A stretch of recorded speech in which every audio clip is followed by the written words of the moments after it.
Friends, உங்கள் மலரக்கா. Friends, மலரக்கா இட்லியை பார்த்தீங்களா? இது இட்லி ரயில் தண்டவாளத்தில் வச்சோன்னு வைங்களேன், ரயில் தான் உடையும் ஒழிஞ்சு இந்த இட்லி உடையாது. இட்லி அழகா அரைக்கலாம், பூ போல அரைக்கலாம்.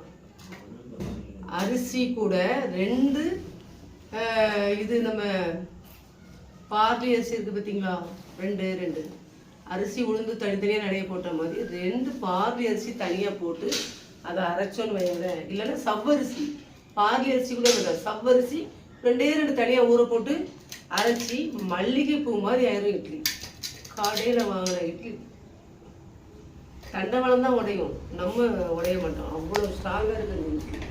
2-3 இட்லி சாப்பிட முடியாது, 2 இட்லி சாப்பிடும். ஃப்ரெண்ட்ஸ், எல்லோரும் சாப்பிட்டாச்சா?